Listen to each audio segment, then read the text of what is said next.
Welcome to the Elk Season Podcast. This is episode 8, right? Episode 8. Episode 8, brought to you by Audible. I mean, they're not giving us any money, but I love Audible. If you like this podcast, you will like Audible. I bought 4 books this week on Audible. That's great. All having to do with outdoors and Western and awesome. There's plenty of content out there for the archery elk hunter on audible.com. Which leads me to my next question, which is going to sound horribly late. What'd you read this week, Harold? I haven't finished it yet, so I don't want to talk about it. Okay. But he did invoke an author, whom I adore. Okay. Timothy Egan. Okay. Timothy Egan is, if you know a firefighter, they've read Timothy Egan. Timothy Egan wrote The Big Burn. Oh, Teddy Roosevelt and the fire that 1919, right? The fire that saved America. No, it was 1909, I believe. Or That's what I meant to say. 19. I know there was a 9 in there. But I'll talk about. I want to talk about the Big Burn in my stories out west. Yeah. You run through the list. What are we talking about today? We got stories from the game trail. Yes. And not to get too how do we say not to sound desperate, but please subscribe, share. Yes. Conservation. So some news from the conservation world. Open call for Scouting report. Yes, Open call scouting report. I wrote it down in my best doctor's handwriting. Yes. Rookie hunter. Rookie hunter. I want to bring a rookie hunter with us. I already talked to you about it, so it's cleared. Yes, yep. It's at least on the radar. Destination Elk. There was 2 new episodes this week. I did. I watched them both. Okay, good. Me too. Okay, we'll talk about that. Don't ask me to remember every moment of each episode, but okay, I watched them both. Stories out west. That would be the Timothy Egan book, The Big Burn. Yep. And then application Grizz. That was a separate side note. Those are the conservation stories. Next X-nay on that at that moment. Yeah, X-nay on that. So what was first? Stories from the game trail? Stories from the game trail. Here's a story from a game trail from time with you. Okay. We hiked up Morning Ridge. Morning Ridge, okay. It's a place we hiked many times, and it was early in the morning. That's why we call it Morning Ridge. We love to hike up it in the morning. In terms of all the ridges that we could hike up, it's one of the easier ones to hike up. And most effective, because once we get to the top of the ridge, we can glass over here, we can glass over there. It's an audible. I can go this way, I can go that way. It's got a great access point for visual and for terrain. Wherever you want to go, wherever you want to see in that respective area, I love Morning Ridge. But this was the 3rd day of our weekend warrior hunt, so we're probably going home that day. Yeah. And we bust some elk. Some elk busted down from that little ravine on the side of after we get, I don't know, maybe a little bit past halfway, almost 3/4 away. Oh, yes. And they busted out, but it was like they were too far away for us to have busted them out. Yeah. And then the wind swirled, and I caught a whiff of us. Okay. Because remember, it was day 3. Yeah. And I thought, ripe. So that's how you get sometimes, and you have to understand how good elk can smell. Yeah. And I've actually tried to increase my wardrobe so that I'm just changing completely every day to something that's been, and call it nerdy, but I wash my stuff with that special soap that gets rid. It's a deodorizer, decenter kind of thing, and I keep it in the. Yeah, even though the early guys wore flannel, black and red flannel and jeans, and stunk like cigar smoke and cigarette smoke and whiskey, and still managed to kill elk. There are certain advantages to not smelling that way. Yeah, but when you talk about how good elk smell, though, I mean, before I brought you up Morning Ridge, the first year I hunted that area, it's the last day that I'm going to be able to hunt. I started off extra early, and I'm hiking up that ridge, and just before you get to the top, there's a clearing on that north-facing slope. And I just wanted to be at the top of that clearing, but I got disoriented in the dark, and so when I get to that, what I believe is the top of the clearing, it's starting to get bright enough to see, and the sun is starting to shine, but I'm like, I'm actually at the bottom of this opening. Oh, okay. And I'm like, this is not where I wanted to be. I wanted to be at the top. There's a tree that has these roots that I love to sit on and observe. We've been there many times. Yes. Had a had a Cliff Bar. This just last season. Bar. Yeah. And so I was at the bottom of this opening, and I thought, okay, well, I'm gonna go across from the bottom of this opening to the other side of it, and then I'll go up from there and see what happens. So I get about halfway across the bottom of the opening, and I hear a bugle, and I'm like, okay. Ooh, happy day. So I'm like, I need something a little bit more with cover and all this. So I just make my way to complete my journey across the bottom of the ravine. I go, the opening, the clearing. I go all the way to the other side, and I have a little tiny pine tree that I'm using sort of as my cover. I knock an arrow, and I'm just thinking, I'm waiting to hear this animal again to see what kind of talk I might do. I'm gonna have my little hoochie mama is what they call it. Oh yeah, right? Yeah, a little push button. And so I have that up by my side, and I'm just thinking, okay, but I haven't heard this bugle again.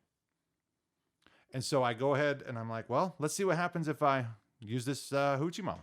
So I squeeze it, and 10 yards away from me in the woods is a cow elk that pops her head up. Oh, son of a gun. And I'm just, it's brisk.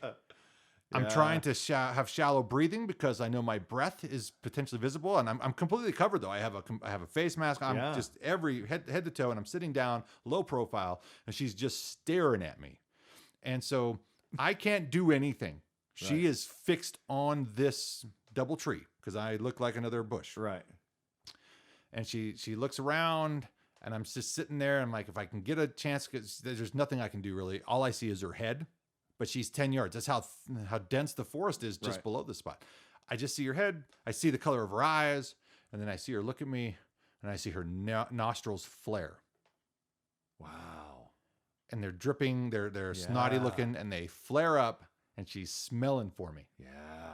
Oh, I love it when you're that close. You can see their nostrils flare. I've seen this many a times. I've been so close. It's been ridiculous. I'm a comedy of errors when it comes to getting close to elk and not harvesting one. It's ridiculous. But this is one of those moments. Right. She smelled me, and she took off with her friend, which I believe was a spike.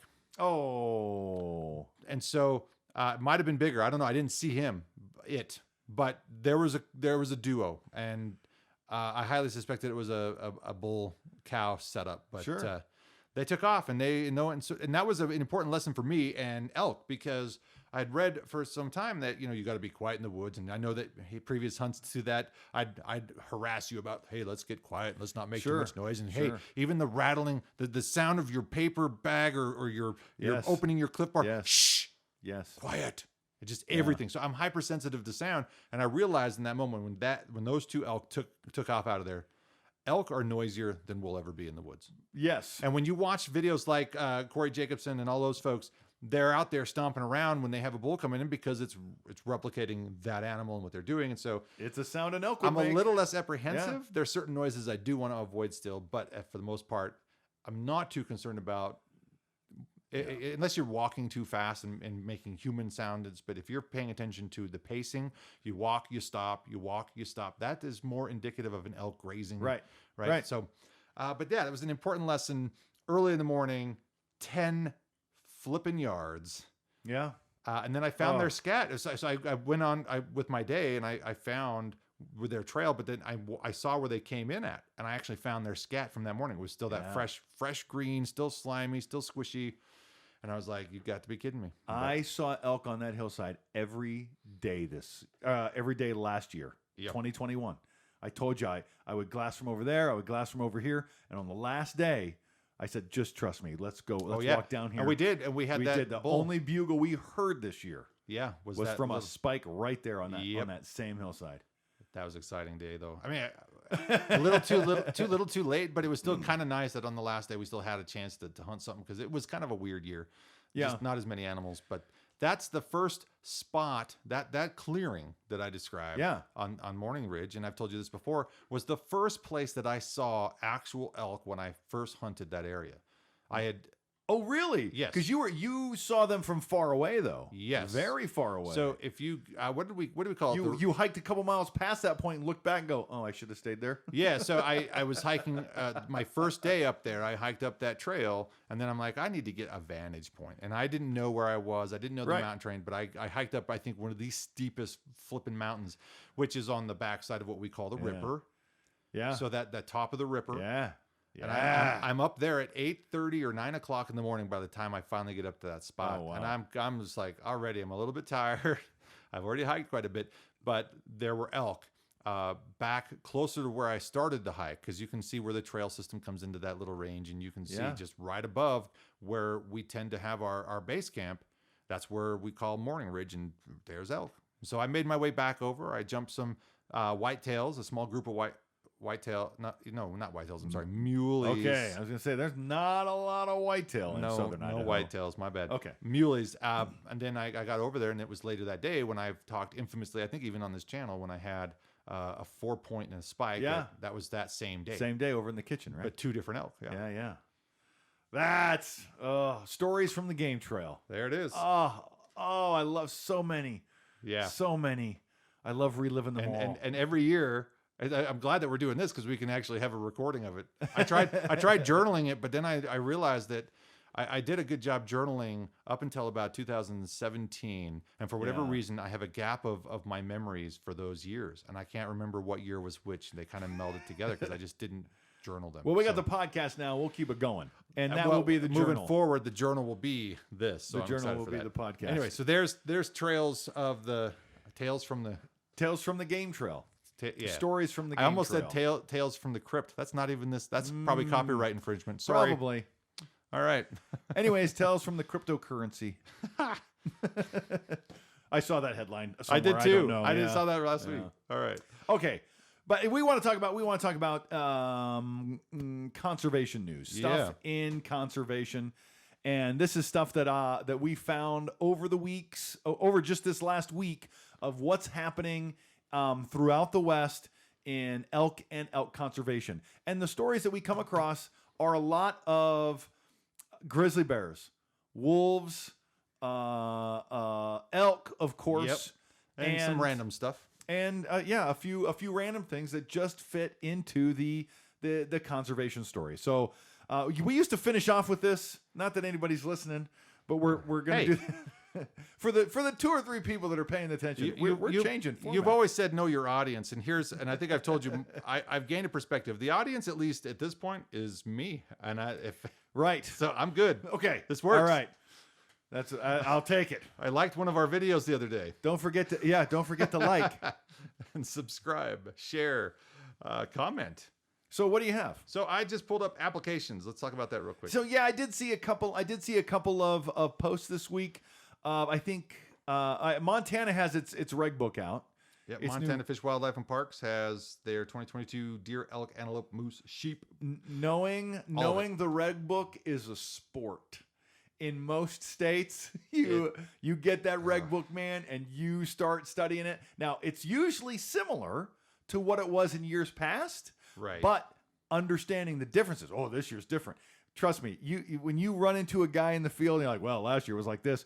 You know, we ran into a guy. It's like, well, it's good to see you got a tag this year. Yeah, I didn't think I was gonna. Yeah, because the rules change and you need to know the rules. So if you don't have a reg book and you want to get started hunting elk, or if you're out east, get online. You can get a PDF from the government website and study that reg book, man. Yeah. Cross-reference with Onyx, cross-reference with Google Earth. You can get on it. Onyx is a nice way to have it out in the field in an app form, but I don't know how many people know this, but you can access what Onyx and similar companies are accessing for free through the government in terms of there's a website that you can go to. I'll have to get this sometime and share this. I don't know it offhand. You'll send me the link, right? I can put it in this video. Yeah, I discovered it. I discovered it last. Follow the link below. I discovered it last year because I didn't want to pay for Onyx. Yeah, but I'm like, because it's a subscription.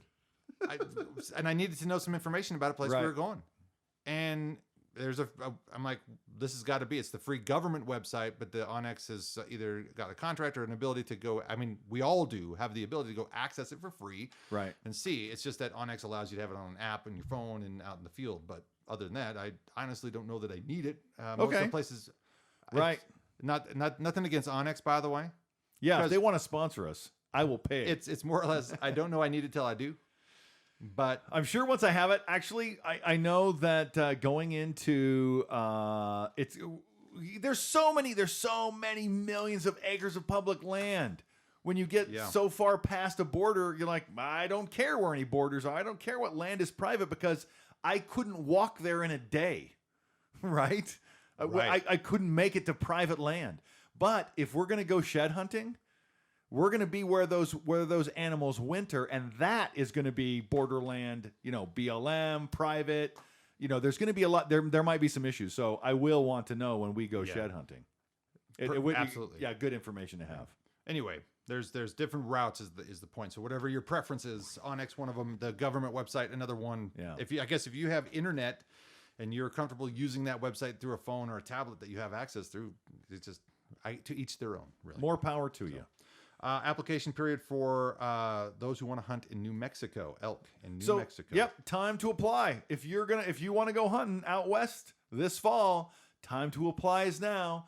It does cost money. I don't know how it works in every state. I know in some states you pay a certain amount just to apply, and that amount is non-refundable.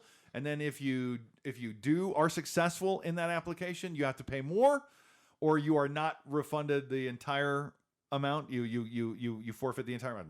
You pay for that amount. Anyways, but it's application time. It's February. It's almost March. It was like 60 degrees here in Idaho yesterday. Whew. It was nice. I know. The snow pile out in front of my side access area is almost melted down enough for me to get my trailer out.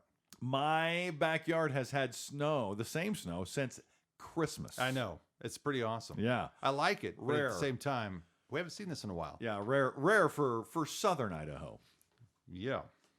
And then, sorry, that's the applications. I think that was all on applications. Yeah, just a couple of them. I'll try to keep up. If you guys know of anything, the application process or any little tips and tricks, I would love to know about them. Yeah. Rocky Mountain Elk Season at gmail.com. All right. We have elk, grizz, tangents, wolves. I think elk we should save till last. This is an elk podcast, so we'll leave that for the end. Let's start with grizz. Grizz. I like the grizz. We live in the Intermountain Northwest. Idaho, Montana, and Wyoming have a decent population of grizzly bears and wolves, and they are part of the conservation effort of our states when it comes to elk management, and we like to follow the story every week of grizzly bears, wolves, mountain lions as well as the elk population. Incredibly rare white grizzly. Yeah. Is it really incredibly rare? Back up in Alaska, it's been known for polar bears and the grizzly bears up there to cross breed. Right. And so is it maybe one of those? There's a hybrid zone. Yeah, a very rare. And this is Banff National Park. Yes. Where they have both. Banff is just, northern Montana, right? It's just glacier extended into Canada. Yeah, in fact, Banff goes a lot further, but I don't even go all the way to the Arctic Circle. If you can see the picture behind me in my video, that's Banff. Yeah. That's the lake at Banff. Anyway, I've never been there. I want to go there. The lake at Banff? A lake. Pardon me. There are more lakes. I should do a tutorial because if you go onto Google Earth, you kind of zoom in on Idaho, right? And you kind of zoom in on, wow, the largest roadless wilderness area in the lower 48 is in Idaho. Okay, and you look at it and you see the sawtooths and you see all these white peaks, and then you go, well, wait a minute. Just north of that, there's even more big white peaks, and that is called the Bitterroot. Yeah. And you go a little bit further to the east, and you see the Bob Marshall, and that's connected to Glacier.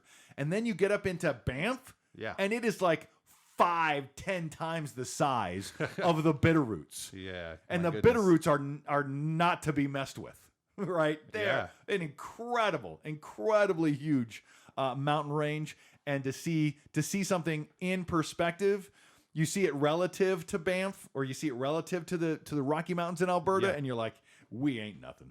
Yeah. We think we're so hot with the Sawtooth Range. Yeah, it's tiny compared to that. But it's on my my bucket list is to go up to Banff. And same here, yeah. And sadly enough, Glacier, which I've never been to. I grew up in Montana. Oh yeah, never been to Glacier. I've driven through past Glacier. Actually, you have been to Glacier.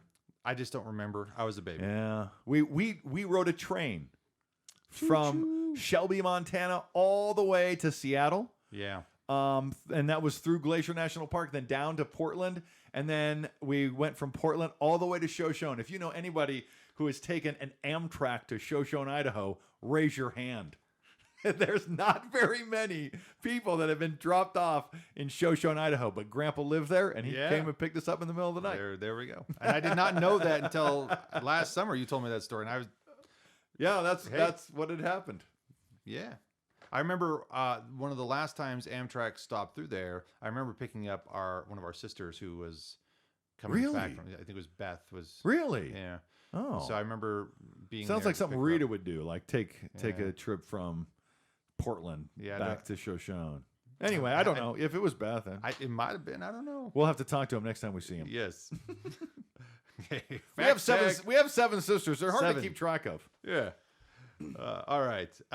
Did you apply for bear and turkey draw? If so, check your account. See where you drawn. So that was a bear story, or that was a application story that got filtered into our bear file. Yeah. Sorry. It's okay. It's got a bear on it. I know it has a bear. It's got a bear. Put it in the bear file. I just saw the bear and I put it there. Hey, that rhymed. My bad. But here's a small gripe, but it's not a big thing. Like, just one of these things. So it's Idaho Fish and Game. Okay. Montana Fish, Wildlife, and Parks. Yeah. New Mexico Game and Fish. Well, do we have a problem with being named the same thing for the same purposes? You know what it is in the Midwest? Do you know? You ever hear him talk about it? No. You watch Charlie Barron's and you watch Miles, the You Betcha guy. Oh, You Betcha, yeah. They talk about the DNR. Okay. the Department of Natural Resources. Yeah. Oh, the DNR guys are going to come out here and bust you with your Bud Light. Yeah. And so it's just a colloquialism, I guess. Just seems kind of I think, and I totally got tripped up there. I think for whatever reason, maybe it's because I grew up in Montana, I love the idea of it being called Fish, Wildlife, and Parks. Yeah. So that if I could dictate to everybody to call their fish and game services something Montana, I'd be still in your name. Okay. Fish and Game, Fish, Wildlife, and Parks, DNR. Small bait. Right. All right, let's go tangents here. Okay. Oh, really? We're there? Well, we haven't talked about elk yet. Well, elk are the last thing. This is an elk podcast. Oh, really? Well, you want to save the elk for last? Okay. That's all right. We'll do the tangent stuff. It'll be quick. Well, let's do wolves. Okay, wolves. Wolves. Oh. I found some really interesting stuff on wolves, and maybe you might need to take a minute to read it as I talk about it. But the Idaho has an agreement to have 1,500 wolves or 500 wolves or something. Yeah, a relatively small number, and the number we have is 2,900 or 5,000. Or there's a lot of wolves. There's a lot of wolves in Idaho, and it's a sport. It's a sport to hunt them, and some people like to hunt them. I think I would like to hunt them if I had time and money. I know. Will let you have that endeavor. I know that. I think it's great, and I love the wolves. I think I know that they belong here, just like the elk do, and I've always wanted to shoot one and use their skin to decorate myself and my home. Okay, with those little. Like a little hat? Yeah. With the cloak? As 1,000 generations before me have. Yeah, sure. So, yeah, I don't have a conflict there. I respect the wolf. I want to be like the wolf. I want to actually kill an elk.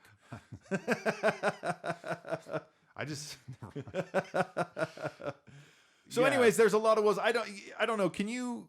It's just the Rocky Mountain Elk Foundation... did they have numbers in there? Do you have? Yeah, they have a few numbers. And so, Fish and Game right now in Idaho is estimating 1,500 wolves roughly roamed as of August 2021. Okay, so there are 1,500. Yeah, maybe maybe 150 was what they wanted, or the number. So the federal number to If you get below this number, we're going to put you back on the endangered species list. The latest estimated total, hold on, I got to make sure the context here. However, looking at the bigger picture, the latest estimated total is 443 animals, larger than what the U.S. Fish and Wildlife Service 2009 delisting rule that called for 1,100 wolves across it. So there's more wolves in Idaho, right, than okay, so here's what it is. So in order for them to be delisted, they need to hit 1,100. Okay. And there's 400 more. Okay. 450 more. Right. Than there is that. So okay. So that's how the article sort of starts. And it seemed to me like there were a lot more wolves than there than the government minimum. I guess I don't want to say than there needs to be, because if they're not predator, they're not predating. Predation. They're not preying on cows exorbitantly. Then they're probably killing elk, which is what they're supposed to do. Right. And that's why we want some of them gone, so we can make some more money selling elk tags. Yeah. That's that's my opinion. That's why I think Idaho wants a lot of the wolves gone, is because one wolf eats, I don't know, 6 elk a year or whatever, and you kill 40 wolves, and there's a lot more elk tags you can sell. So, hey, that's good money for the state. We want that. Sure. So anyway, what's sorry. Fish, Wildlife, and Parks, Montana again hunting and trapping wolves in Region 3 closed today. Yeah. Which was what day was that? I don't have a date here. Well, it Region 3. I think that was the Beartooth Mountains, just north of Yellowstone, near Red Lodge, between Red Lodge and Livingston. Yeah, it says here wildlife management's 330, 320, 310, 313, 316, and portions of 390. Yeah. So there was just a lot of wolves that came out. I don't know if Yellowstone's having a hard winter, or there's a lot of game that they're following out. But there's another. I know we talked last week or some time ago about how when you kill a wolf in a wolf pack, that it triggers the alpha female, as we understand it, to have more pups, which is a story I read. I'm guessing it's true. It sounded science. It sounded.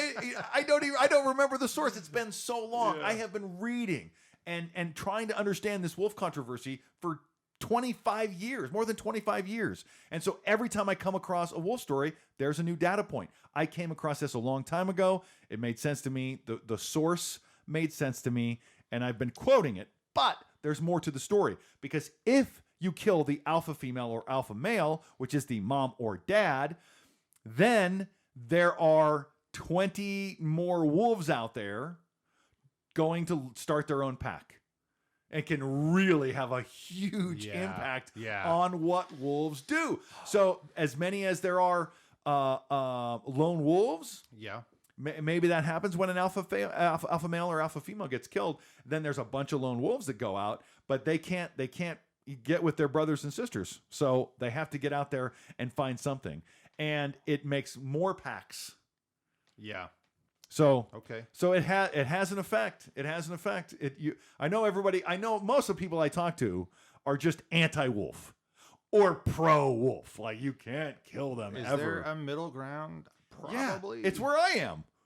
I think I'm middle ground. Yeah. I love the wolves. I love them out there. I think it's great. Kill one. To me, I think we're on opposite sides of the middle ground, but we're both centric. Yeah. Like I'm on like active conservation, great. I don't need to kill one myself, but you're on the other side of the. I don't need to kill one myself, but I don't need to catch fish. I don't need to kill elk.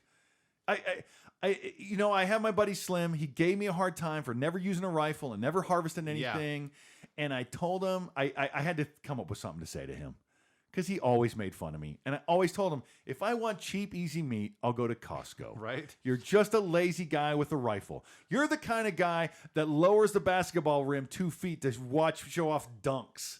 It's not a dunk if you lower the basket. That's just my opinion. So, Note to self. So really, lower the basket before Harold sees that it's lowered. You obviously aren't starving, right? Right. So you don't need to kill an elk either. No. No, but anyway, I like that means something. Anyway, and that's fine. I respect that. Hey, that's great. Don't kill wolves. They're gonna you're not in the minority. A lot of hunters are like, I like to go after the elk. That's a lot of meat. It's a lot of great Facebook posts. You post on Facebook, you killed a wolf, you're gonna lose some friends, which is really unfortunate. Yeah. It's really unfortunate. And So go ahead. No, I was just gonna say in terms of elk, and this is again, I don't want to ruffle feathers. I know people have their own experiences, and we hear and see and read a lot of stuff online. We hear a lot of stories, but my understanding in terms of how wolves and elk interact, I'm not a big subscriber to those stories that say it's because the wolves that there are fewer elk. I think there's a combination of factors. I think wolves are a part of that puzzle. Of course. But I don't fully buy into it's only the wolves' fault. And so to get gung-ho about one aspect of it, because I think the biggest influence on elk is mankind. Really? I would disagree. I think it's the weather. And I think science bears that out. But okay. Really? Well, I think... There's a multitude of factors. There are. But weather's one of them. Humans, I think, have a fairly substantial impact on elk. I mean, you bet they do. How could we not? Not Us. Because individually, I guess, but us as hunters. You could say whether you can have that argument, but if you go into, we're having to reintroduce elk back to the East Coast. Yeah. How do we not have a substantial impact on elk population? I got an elk story for you. It's in there. Yeah. Talk about East Coast. Anyway, we'll come back to that. We'll get there. Female wolf staying in Montana here. Billings Gazette. Female wolf shot Wednesday, Northern Park County. Became 82nd killed this winter. Yeah. And 82 wolves. Didn't I read somewhere that they're putting the halt on it somewhere? Was that Montana? You just read that 5 minutes ago. Oh yeah. That's that section between Red Lodge. And you have a brain question for me later? Okay. Great. Stay tuned. I do. It's a great question. I know because I found it on TikTok. Oh, great. Woo. Hey, there's just like anything, there's good and bad. There's always good and bad. What else is in the wolf the wolf file? Just in Wisconsin DNR. Department of Natural Resources. Don't you know? Really? DNR. I'm just making I'm just doing Charlie. And well, if it's DNR, Department of Natural Resources, but couldn't it actually be? Don't you know? Really? Don't you know? Really? Oh, don't you know? Really? Could be. And wouldn't there be a K there? But it's the Midwest, so that's for them. Anyway, so don't you know? I didn't really even make the spelling connection. It's awesome. Don't you know? Don't you know? Really? It's like the 3 R's in school. Only one of them really starts with an R. Yes. DNR. No longer have a wolf season. Landowners will no longer have permits. Yeah, so I think this is part of the California judge. Okay. Oh, yeah. Ruling that that they are endangered species in California or in certain regions, and that would include this northern Minnesota region. So yeah, man, California's ability to reverberate nationwide. Yeah, it sometimes is a suck on society, but hey, that's all right. Sometimes it's not. OSHA. There's California. We should be getting rid of our grizzlies. Sorry, I shouldn't say that. Yes, that's mean. Thank you, California, for protecting everyone from grizzly bears by killing them all. All right. We don't need to go down that road. Where are we going next? Elk or tangents? We could do tangents. We'll do tangents. Right. There's some good elk stuff, but we'll do a few tangents. Let's start with this one, and this is one I feel bad about because I forgot to follow up. So I'm starting with the fish and game here in the Magic Valley, not having enough hunter educational resources for live classes, which I complained about recently because I couldn't find a live bow hunter's education for my oldest boy. Please follow. My brother and I would like to teach, mostly him, would like to. I will help. You're an actual teacher. I know. And I'm an actual helper. But I can help you. I have lots of experience, but I don't know. I needed to go to that orientation to see if I'm truly qualified. I want to go. I want to teach bow hunter safety. Part of the elk season mission statement is to get more guys in the woods with bows, and you need to feel good about what you're doing and what you're working with. And bow hunter safety is the first step in that. And I have a buddy. We're going to talk about this later. I have a buddy who's going to be part of that class. Your son. Will be a part of that class. My son will eventually be a part of that class.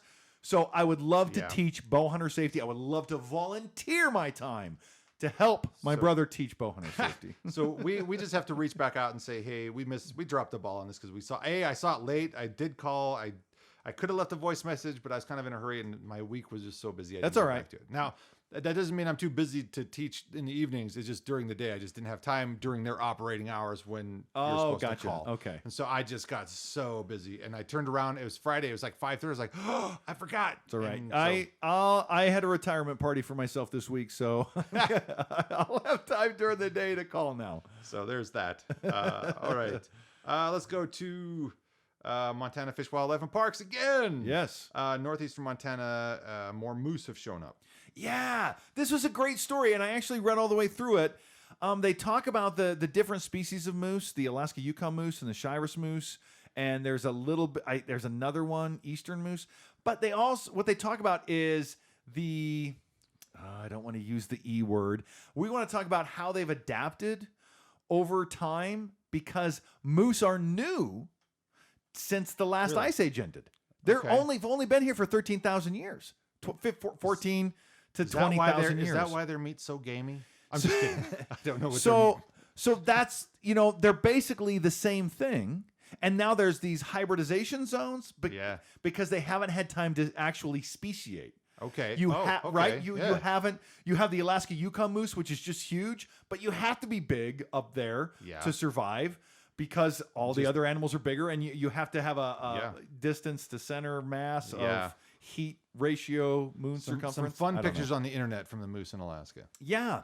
And then the Shiras moose we think is a different species. Anyways, they just think that there's this speciation hasn't completed yet, and we're seeing sort of a hybridization zone. So speculation on that speciation is finally starting to show up to a degree. It's a story that is to be continued, like many stories on elk season. Buffalo Field Campaign. What is the buffalo carrying capacity in Yellowstone Park? Oh yeah, I remember coming across this last week. What an interesting idea. Yeah. Right? Because now that the wolves are there, and the wolves are doing some damage to the buffalo, but before that, what can the Yellowstone ecosystem afford to feed? Right. How many buffalo? How many? I don't know. And it's been a controversy since I was a kid. I told you about the skier jabbing a buffalo hunter because you can't hunt inside a national park. But every winter, some of the buffalo come out of the park, and now, hey, that's a state property. That's a state thing. Yeah. Now you can buy some tags, and they understand, hey, the buffalo aren't going away anymore. Right. And I would love to go on a buffalo hunt. Randy again. Newberg talked about having a chance to hunt buffalo that Really? way. Yeah. Oh, that's so cool. That's so cool. I hope I understood him correctly. It was in one of the episodes, I think. He talked, no. I don't know. We watch a lot of Randy Newberg. Yeah, sorry. Yeah, we'll talk about him driving Randy. a Raptor and looking for grouse. Anyway. But cool. I've had buffalo at a restaurant here. Yeah? And I don't know how the buffalo was raised. If it was raised in captivity, I think the meat's going to taste different than when it's natural. But it was an interestingly sweet and like zero fat meat. Yeah. I can still conjure up the flavor in my mind. The way they cooked it, it was good. It was chewier because there's just, I don't know. Right, less fat. Just, it's less fat. So cattle have been bred, what do you call it? Natural selection versus artificial selection. Artificial selection is, this cow is marbled, is the term we use, right? Part of the problem with buffalo is that because of their close relatedness to cattle, they can be crossbred, and so there's history. Beefalo. Yeah, the beefalo. And so there's only a few herds that have true lineage that are not contaminated with actual cattle. Oh, really? And so the Yellowstone herd is one of those herds. Okay. And then there's I think another herd in Montana, but they had enough buffalo from one of these herds where they transplanted them into California. So California has one of these genetically pure groups of buffalo. That was about 5 years ago, I think. So, good. Hopefully bringing the species back in that regard.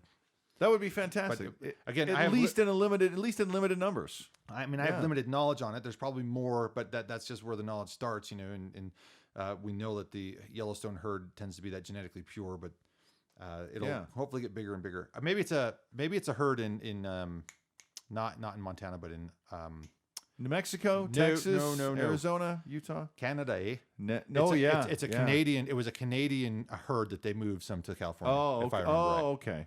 In fact, there was a really cool story, unrelated but related, of an Irish guy who suffered from He has a genetic disorder predisposition for a certain type of Alzheimer's. His parents died from it. His brother was in the throes of it. He's about my age.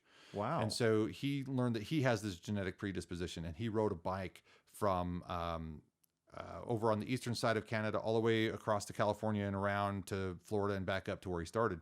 And he talked about a really cool experience in Canada coming down this road where a herd of buffalo were in the road, and he's on a bike and he's by himself.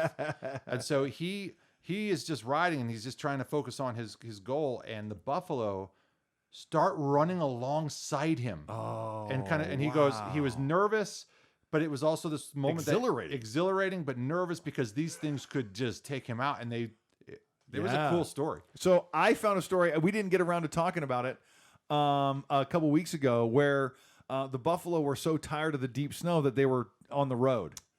And they had a chance to go back off the road into the deep snow or trample a Camry. So long, Toyota Camry. Yeah. Oh my goodness. So a guy on a bike doesn't have a ghost of a whisper of a shadow of a chance. Yeah. Right. If they decide. So if the buffalo decide. Yeah. He was trying to always raise awareness for this genetic predisposition. He has kids, and he said he might not have had kids had he realized that was something you could genetically test for. And so he wants to raise money so that hopefully some sort of cure or better treatment can happen, because it tends to show up in your mid-30s to mid-40s. Oh, wow. And it'll take you out within a couple of years. Oh, and that sucks. He said his brother was 42 or something like that, and he was 34 when he was in his bike ride. And so can't remember his name, but he's from Ireland. Just a really cool guy, really cool story. But that buffalo story, I'll never forget. Like, could you imagine being on a mountain bike or Oh, man. Just seeing some of the footage that comes out of Yellowstone. You know, this 2,000-pound animals. Yeah. They're so powerful. Coincidentally, they're so big. My last trip to Yellowstone, I only saw one. What gives? Really? What gives Yellowstone? How does that happen? How do I come to Yellowstone and see one buffalo off in the distance, and you can just make out the shape? You can't even tell. Never mind. I don't hold on to things. Okay. Final tangent here. Mr. Deramides. I hope I said that right. Deramides' 5th, 6th PE classes are working on their marksmanship with air rifles. All students passed their safety tests and have been sharpening their skills. I love this story. Because you're shooting a rifle in a school after taking a safety course. Thank you. And I have a funny aside, because I have shot a rifle in a school before. Yeah. That's crazy. I told you the story before we got started. You know what?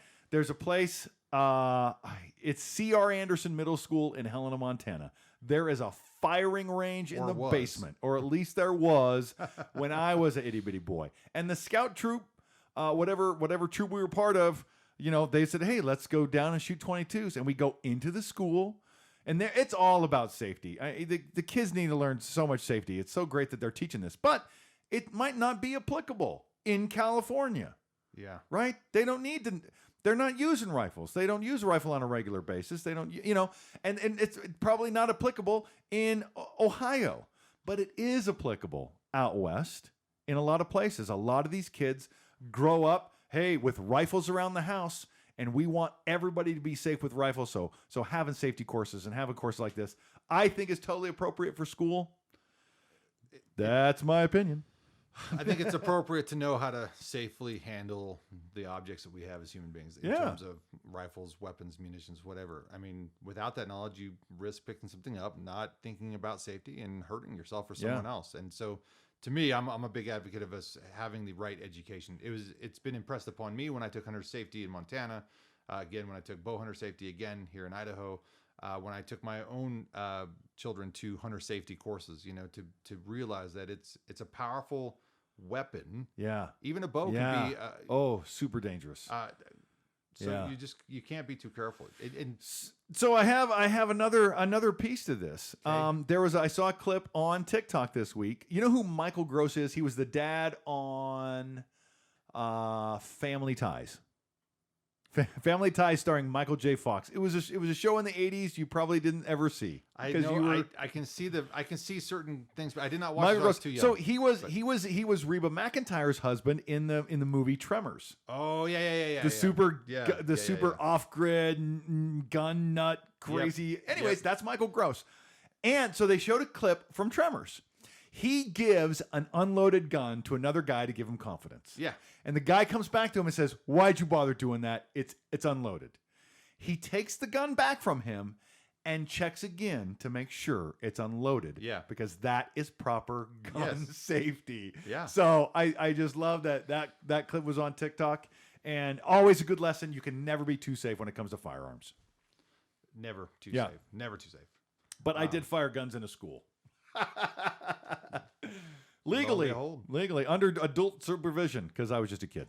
All right. That's a crazy list of things I've done in junior highs. Right. Okay. Right. We're now into our elk folder. All right. I've got a really cool picture of a looks like a developing non-typical elk in velvet from a trail cam. It's really cool. I mean, that's something else. I will share that on the YouTube. If you're listening to this, you can go to our YouTube and check out some of these pictures that we have. The stories from. It looks a lot like that bull we saw that one time when we ran into John the first time.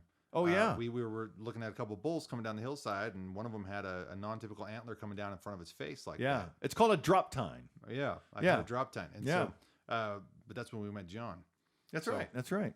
We'll have to tell the story of John sometime. Yeah. That is a full-on story from the game trail. Yeah, holy crap. And it spans several years. It's a great story. Bizarre and situation. Had a crazy effect on me to make elk season. Really? Yes. Okay. Yeah. And I'll tell you about it. We'll tell you about it someday. Yeah, don't worry. Just stay tuned. Tales to both of you. to come. Rocky Mountain Elk Foundation. There's a noticeable downtick in the number of elk in Bow Valley, southern end of Banff. Yeah, the southern end of Banff. There's they did a second lowest since 1985. Yeah, they did a census. So, and I would have to say, if I had to guess, it's weather related. Weather has such a huge impact on big game numbers. Yeah. The first year they actually reintroduced wolves, there was nasty snow. So bad. And heavy snow does make it easier for wolves to kill elk, because the elk have to break the trail. Yeah. And the wolves just come in behind them. Yep. and can run so much easier. But it also has a huge negative effect on those young ones trying to make it through the winter. So if there's a bad winter, it can really, and we've talked about it before on this channel. Yeah. There's like sometimes 40% loss Yeah. of deer herds just because of winter. And I assume that you can extrapolate those ideas into elk. Yeah, in terms of the calf loss. Yeah. Happy Valentine's Day from our, of course, this will be posted probably. That's a horrible that's all right. We got a little bit of... It's a herd of elk just all bundled up. Looks like a heart. Yeah, Valentine's Day. We're like 6 days removed, with the 20th being today. That's all right. That we recorded this episode, but yeah, it's cute. It's okay. It's cute. It's fun to see elk in large numbers, large enough to make a giant heart. Yeah. I'll take it. Yeah. I don't mind. January 26th, 1913, 50 elk delivered from 13 to 26, or 1913 to 1926. Total of 177 elk reintroduced to Clearfield, Clinton, and Monroe counties with the intent of reestablishing Idaho's wild population. Is that right? Are those? Does it say Idaho? No, that would not be here. That would be somewhere else. It doesn't say where. I thought it did. I thought it was Pennsylvania. Clearfield, Clinton, Monroe. Oh yeah, it does. There it is. Sorry. Is it Pennsylvania? Yeah, I was like, okay. Idaho. I was confused. I'm like, Idaho didn't need a reestablishment. So they were working on Pennsylvania. They were working on elk reintroduction in Pennsylvania, 1936, almost 100 years ago. Yeah. Well, starting 100 years ago, 1913. We're past that. We're past that. So yeah, it's been a while. Yeah. So, anyways, that's great. And I'm sure they've been continuing that. What was that viral video that went out a while ago? There's a guy that got kind of mauled by a test. No, there wasn't that a guy got. There was a photographer over there taking pictures of a spike, and the spike got. I think they ended up having to euthanize the elk because he was just a little bit more rambunctious than they needed. He was too friendly to people. Yeah.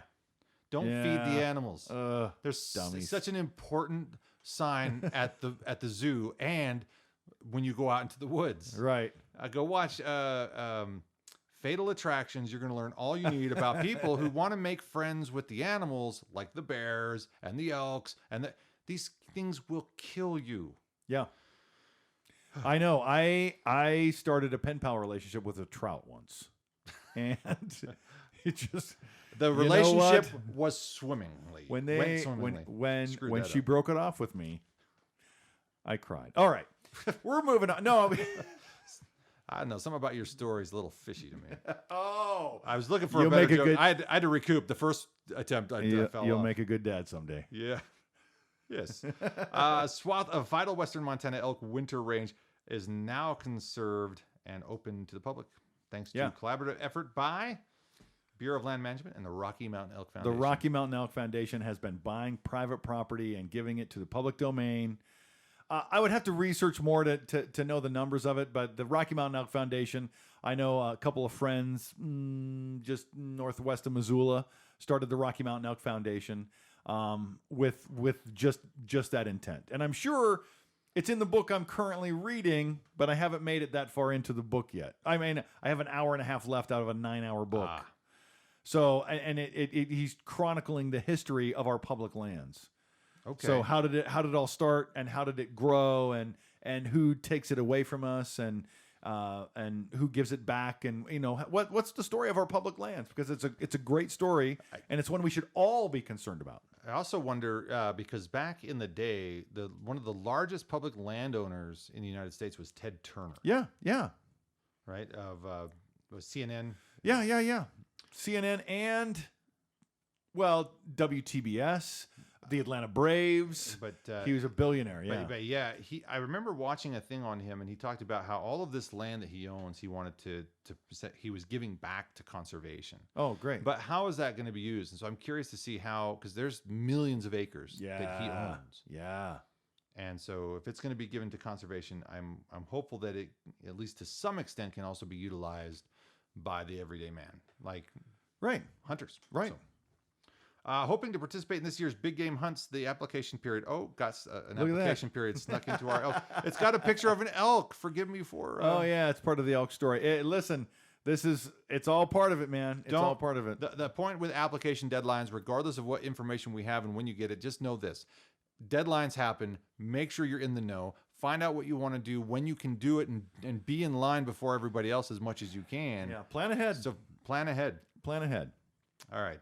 Idaho Fish and Game Commission consider proposed hunting seasons changes in Unit 14 in response to the chronic wasting disease. Yeah, which they want to do a harvest. Yeah, and they want to do a test. It's important.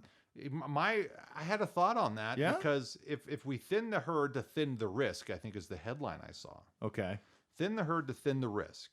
Okay, how I don't know enough about chronic wasting disease to be fully informed here, but my thought is this a disease that sure can be passed amongst a herd? Yeah. But is it through feces? Is it through a plant? Is it how exactly does it transmit? Fleas? Right. I don't know. And so should we get masks on them all? Should we just dart them? I don't know, but it's interesting, and hopefully there's plenty of sportsmen that will show up and want to help and say, I'll kill an elk. And then you test it, and if it doesn't have CWD, I'll take it home, put it in the freezer. Yeah. Great. I think what's scary about it, or I guess concerning, it's not that it's scary, is that there's no known effect on man, but because of its similarity to mad cow disease, they just don't want to have anybody risk it. And I wouldn't want to risk it either. But because of the disease, having that familiarity, it just kind of causes us to go, well, if it's got CWD, just... it's disposable. Yeah. Which would break my heart, especially if I get my first big game animal and it tests positive for CWD. Don't worry. We'll get you one this year. We won't even get it tested. You'll be fine. You'll be fine. Is the news. Is that it? That's all right. So what's next? We got 55 minutes now. Yeah. So we've got Destination Elk. Oh, we had the rookie hunter. We had the brain question. Okay, so real quick, Destination Elk. Really great episodes on YouTube. Destination Elk. I'll have to. I meant to look at my calendar and look at when they're actually publishing videos, so I would know.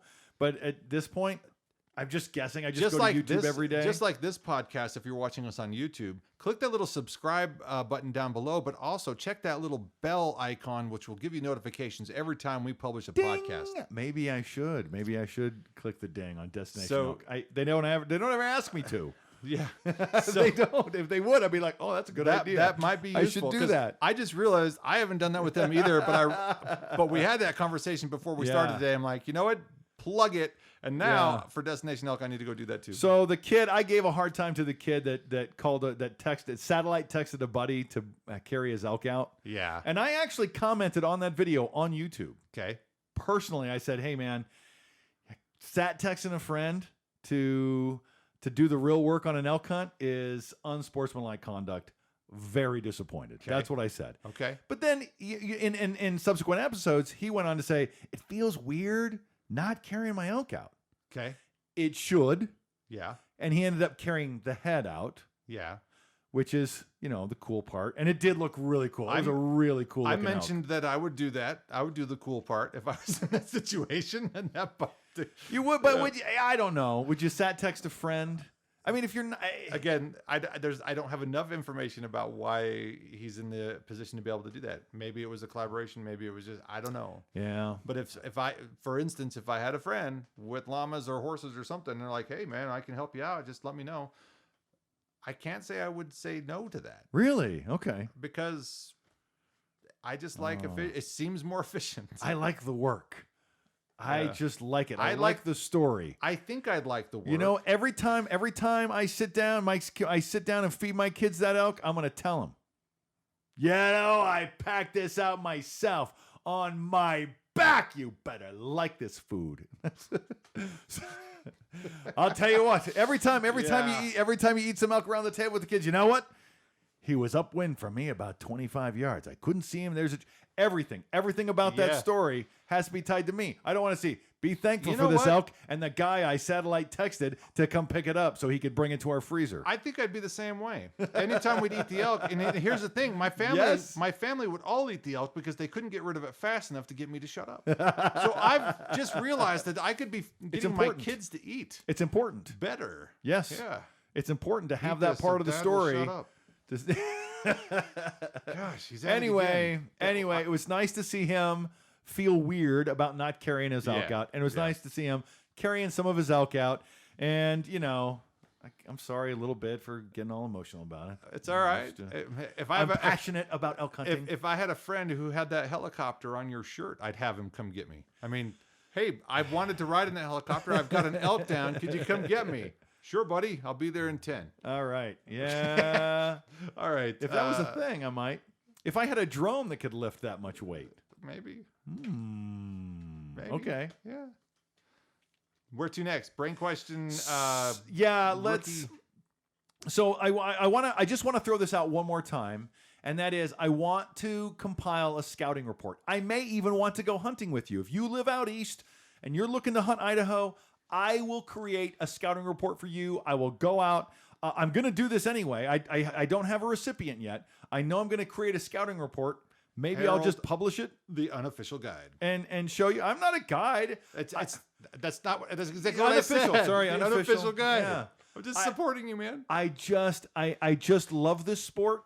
And I believe it needs strength in numbers. We all need to be part of the Rocky Mountain Elk Foundation. And we all need to understand the conservation efforts. Real hunting is conservation.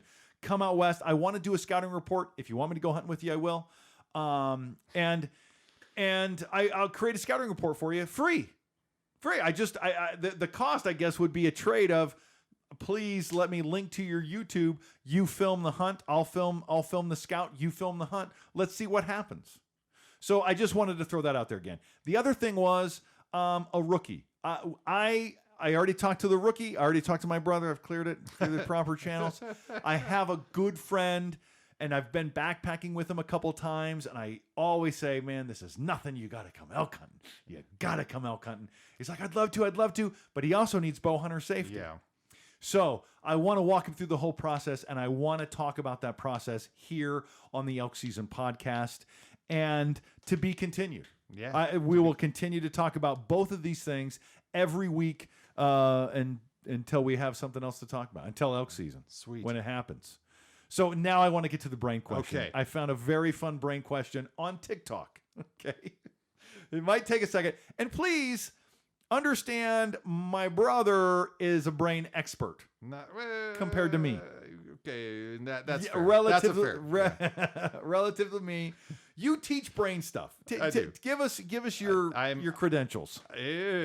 Well, I am an assistant professor of psychology at the community college where I work. And so I teach anything from, introduction classes to and more advanced classes. We're starting a class in the fall called Introduction to Psychological Diagnosis, but I'm a big fan of neuroscience. So part of my upbringing in psychology was really falling in love with the physiology of what leads to our experiences. And so that's neuroscience. And so I don't have any neuroscience classes, but I have a lot of neuroscience education through readings and papers, and I follow a journal. So I'm just a brainy person. I love anything to do with the brain. And believe it or not, there's more crossover than you'd think when it comes to being a brain guy and an elk hunter, but it's not in the ways that you'd think. But there's a lot of cool applications that I use to help me out. Again, have I been a successful harvester? No. But have I been successful at getting close? Yes. Has it helped me understanding the psychology of the other hunters that are out there? Yes, because I'll do things at times of the day where typically we don't see other hunters. Understanding that about our behaviors as hunters has helped me hunt. Anyway, yeah. Long story longer, that's what I do. I am a psychological hobbyist. Like a lot of people. I'm just curious about the brain. Yeah. I just like to read about brain stuff, and Audible, our sponsor, unofficial. I've read a bunch of brain books. I just like brain books. I have a daughter with autism, so I kind of want to understand the brain when it comes to that. I don't want to understand it strongly enough to go to school for it.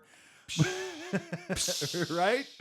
But so I read a book about the brain, how it's contralateral, right? So the right side of the brain controls the left side of the body. The left side of the brain controls the right side of the body. I know this is vague, very umbrella-esque. But then the right side of the brain is creativity, and the left side of the brain is analytical. Is that right? They tend to have things associated with each side to those tasks. They tend to have things associated with each side. Not that it's isolated. They're not uniquely independent from each other, but they do you tend to see different parts of the brain doing different things. So when we think about hemispheres, yes, you're going to have left hemisphere, right hemisphere, but they have to work together too. And there's a way that they do that. Right, because if the right half of your brain controls the left side of your body, yes, then it can one side controls your right hand, the other side controls your left hand. How do you clap? Right, you use both sides of the brain at the same time. Yay for you! So here's the TikTok. All right, now that we have that established, here's the TikTok. If that's how your brain works, when you dream, and I know you like dream stuff. Sure. When you dream, the right side of your brain makes stuff up, and the left side of your brain freaks out at what's happening. And I thought it was funny. And I go, oh, that's awesome. The two sides of my brain are like freaking each other out. Yeah. Sorry, it hits me differently. I know. I can see it already. Like, dang it. It's like, a part of your brain that helps you coordinate and plan and organize gets turned off during a dream state. So when you have dreams that are crazy and wacky and you have that comparison.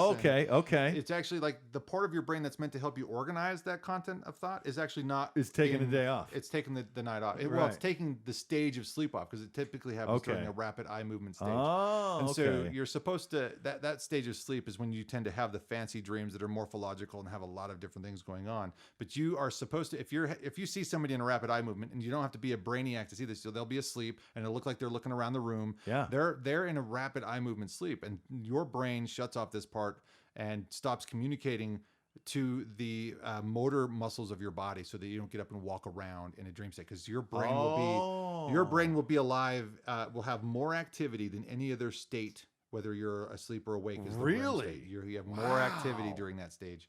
And so it's look, you opened a Pandora's box here. I did. But it's if you find somebody asleep in that stage, you should be able to pick up their arm and it should fall right back to them. They will not respond to you. And so it shuts off that communication to the body, but it's also part that organizes and plans. So it's just kind of off. This helps us understand things like sleep paralysis too. So when you wake up, you typically wake up out of a REM state. And when you wake up out of a REM state, your body hasn't turned on the communication back to that part of the brain. So some people experience something that's uncomfortable, sometimes frightening, called sleep paralysis, where your brain becomes conscious before your body becomes mobile. And so you have to kind of give it a few minutes, a few seconds, it'll resolve itself. Sure. And so it's just one of those things that you tend to see and hear about from some people every now and then. I knew right away, as soon as I saw that, I knew you would be able to clear that up for me. Anyway, so clear as mud. Here's what I want to say, though, because I love staying open-minded about things, and I wouldn't say that it's completely out of the question, but it doesn't seem as plausible based on that. It very black and white. The way it was presented on TikTok was very black and white. And I go, there's probably a little bit of nuance to that. Yeah. So your brain is having a party and nobody's there to organize it. That's really what a dream is. That's my brain all the time. What do you mean when I'm sleeping? I do say this though. An interesting thing is your brain. When we look at your brain under a functional magnetic resonance imaging machine, fMRI. It's lit up. It's got tons of bright colors and it's just highly active. But during REM? During a REM state. Okay. It's highly active. There's only 2 other states, and there's probably more states, but 2 other states that I tend to teach to specifically that I've seen that. And so something similar, not completely similar, but somewhat similar, somebody who's having a manic state who might have manic depression or manic bipolar. Wow. A manic episode, rather, during their bipolar episodes. And so their brain is just highly active, typically for a week or longer if they're bipolar 1. That sounds exhausting. Yeah, it becomes exhausting, which is why you typically see a manic state right before you have a depressed state. Oh, okay. And so depression is usually when you seek treatment, because when you have all the energy and you go, you have less sleep, you have goal-directed behavior, all this stuff. I can get too clinical here, so I gotta be careful. And one way, we'll finish up. Yeah. I have that other brain scan, and that would be somebody who's on an LSD trip or a psilocybin trip. So your brain activates in similar ways to it. So it's almost like you're in a dream state, but you're alert for it rather than asleep. And so that's why you have people with that conscious memory, and it's a kind of a bad trip. So wow, food for thought. Anyway, back on track. I'm off. Anyways, one help. We want to get back to elk season. Yeah. And one way to have an awesome, healthier brain is to get outside. Get outside hike, and exercise. Exercise. Yes.